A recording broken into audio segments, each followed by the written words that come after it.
ဘက်ဘုသူစကြောင်းလေးကိုပေါ့ဒေတာထားတယ်ဒီညမှာတေချာလေးလာပါတယ်ခင်ဗျအပြင်ဘက်မှာတော့ကျွန်တော်တို့တကယ်ကိုဘယ်လိုခေါ်မလဲတနခါရောင်းတဲ့အတန်းတွေကဇောင်းတဲ့၄ဘက်စလုံးပါဆိုတော့အပြည့်ပဲရှောက်လန်းတောက်လျှောက်ပါတနခါပန်းကြီးနဲ့ရောက်နေရလို့ခံစားရပါတယ်အဲ့တော့မတော့ကျွန်တော်ရဲ့အကြောက်ကရှုပ်ကိုပြောင်းဒီလိုဝင်ပြီးတော့ခုတယ်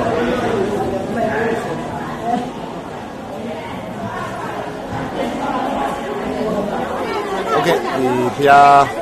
ဘုဒ္ဓဂါမြေတွင်းမှာတော့ဒီဘက်မှာဆိုရင်ကျွန်တော်တို့ဒါပြည်သက်တွေနေမှာပါဒီကြာစီတွေနောက်ပြီးလို့ရှိရင်ကျွန်တော်တို့ဒါအစုံပဲခင်ဗျကျောင်းနေကြတာအများကြီးပဲ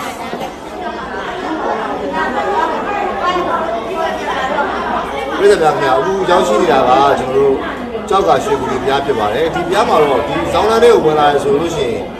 တနခါတို့ရောင်းတဲ့ဆိုင်ရမှာမနေဘူးခင်ဗျအဲ့တော့ဒီတနခါတို့နေမှုရင်းနေပေါ့လေတကယ်ဟိုတနခါပန်းကြီးတွေကိုရောက်သွားတယ်ခံစားရပါတယ်အဲ့တော့ကိုမျိုးကိုရွာမှာတနခါဝင်မယ်ဆိုရင်နည်းနည်းဈေးကြီးနိုင်တယ်ဘာလို့လဲဆိုတော့အဝေးရနေလာတဲ့ခါကျတော့ဒီလိုမျိုးဖျားပွင့်ပြလိုက်တဲ့မှာဝင်မယ်ဆိုရင်တော့ဒီတနခါတွေရဲ့ဈေးကနည်းနည်းလေးတင့်တယ်တဲ့နောက်ပြီးတော့ပစ္စည်းမှဈေးလုံးမှလည်းရနေတာပေါ့မင်္ဂလာပါမေဒီမှာတနခါကဘယ်လိုတော့ရောက်တာ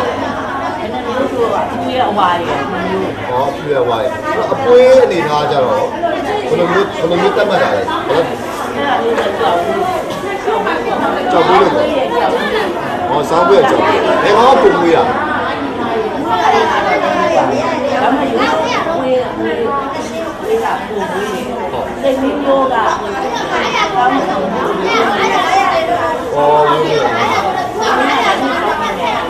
အဲ့ဒီလို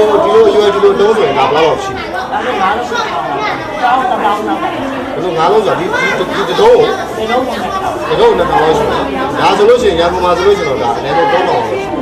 အထောင်လောက်ပဲတက်တာပြည်သူများခင်ဗျာအဲ့တော့ကြောက်ကရောက်တော့ရှိတဲ့တနခါလုံးတွေတွေးပြီးတော့နည်းနည်းလေးမွေးစမ်းကြည့်လိုက်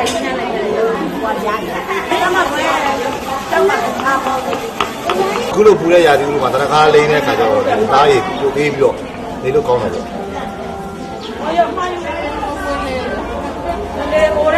တေးတယ်မွေးတယ်